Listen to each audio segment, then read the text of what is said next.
Assalamualaikum warahmatullahi wabarakatuh. Perkenalkan, nama saya Rasya Fadli Febrinan dari kelas 11 4 SMA Negeri 1 Kuningan. Di sini, saya akan menjelaskan mengenai VOC sampai ke politik etis. Pertama, mari kita mulai dengan VOC. VOC atau Verenigde Oostindische Compagnie adalah sebuah perusahaan perdagangan yang didirikan untuk memonopoli aktivitas perdagangan di jalur lintas Asia. VOC didirikan pada tanggal 20 Maret 1602. VOC merupakan usulan dari Olden Barneveld dan 17 orang dipimpin oleh 17 orang direktur yang biasa disebut Dewan 17 atau Heren 17. VOC pada 1602 sampai 1800 adalah ambisi Belanda untuk menguasai rempah-rempah agar dapat ikut bersaing dengan bangsa Eropa lainnya. Oleh karena itu, Belanda mulai melancarkan ekspedisinya untuk mencari kepulauan rempah-rempah. Selanjutnya yaitu ketujuan. Tujuan berdirinya VOC.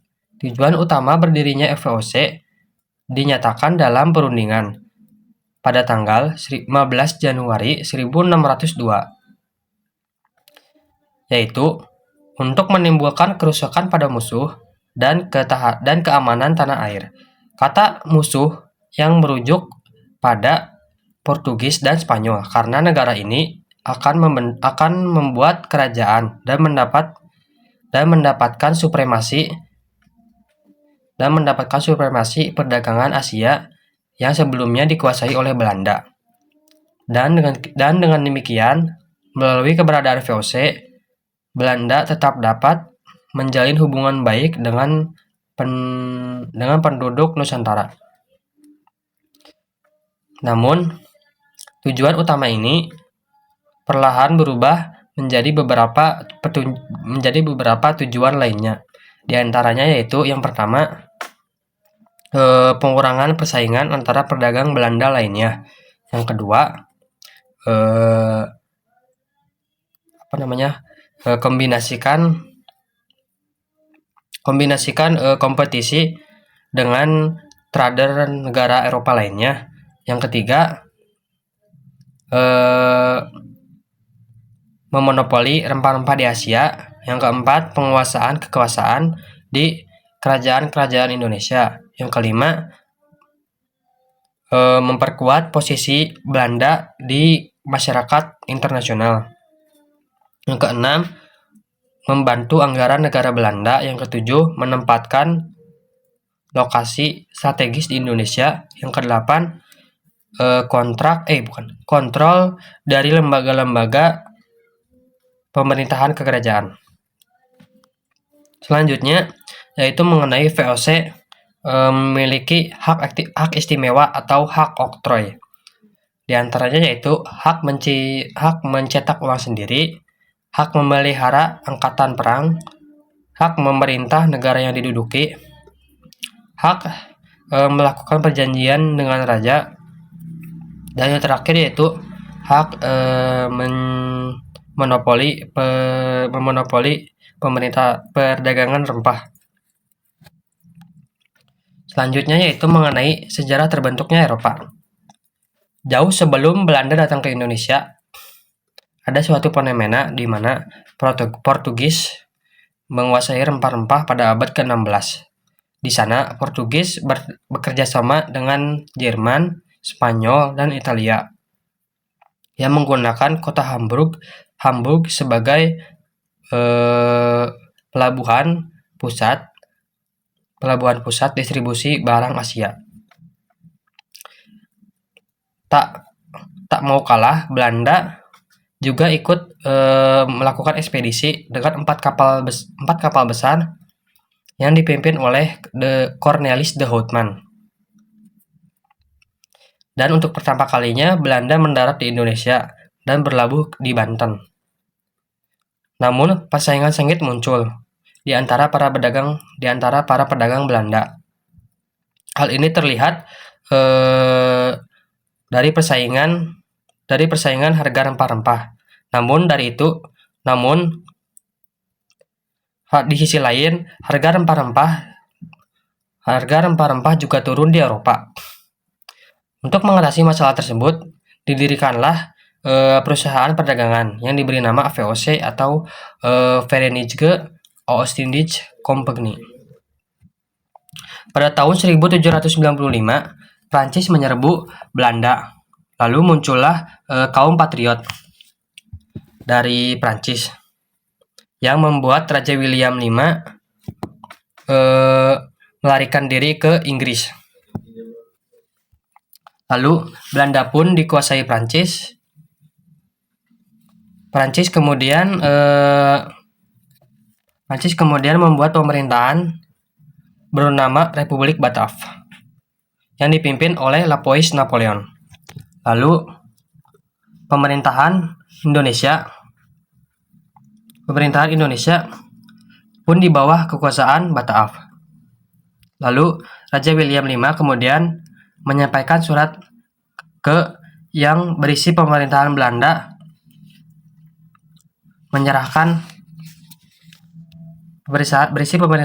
yang menyerahkan ke Inggris, bukan Prancis.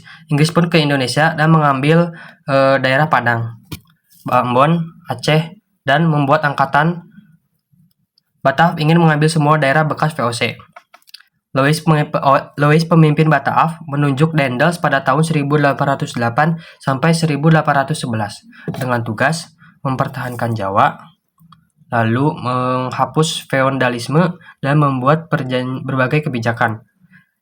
Adanya yaitu kebijakan pertahanan, memperbanyak jumlah pasukan 18.000 orang pribumi, membuat angkatan Legion Mangkunegara, membangun jalan raya anyar sampai Pandurukan, dan kebijakan politik dan pemerintahan.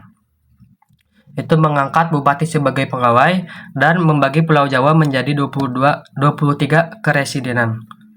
Dan selanjutnya yaitu kebijakan peradilan 3 peradilan. Itu orang Eropa, timur asing, dan pribumi. Buat peraturan pemberantas korupsi. Kebijakan sosial ekonomi, melakukan pajak, meningkatkan penanaman yang laku di pasar dunia, dan rakyat wajib menyerahkan hasil pertanian, menjual tanah kepada swasta. Adanya kesalahan kebijakan yaitu menjual tanah kepada swasta yang hasilnya untuk diri sendiri. Lalu dipecat dan Johnson dipilih. Pada 1806, Johnson terusir karena wilayahnya dikuasai Inggris. Pada 26 Agustus 1811, Batavia dikuasai Inggris. Johnson meminta Legion Mangkunegara untuk memukul Inggris, namun tetap saja kalah. Pada 18 September 1811, Belanda dipaksa menandatangani perjanjian Tuntang. Lalu Pulau Jawa diserahkan kepada Inggris dan orang Belanda dipekerjakan di perintah Inggris. Selanjutnya sekarang masa pemerintahan Inggris. Pada 18 September 1811, Raffles ditunjuk prinsip segala kerja rodi, penyerahan wajib dihapus, pemungutan pajak dihapus, dan tanah milik pemerintah.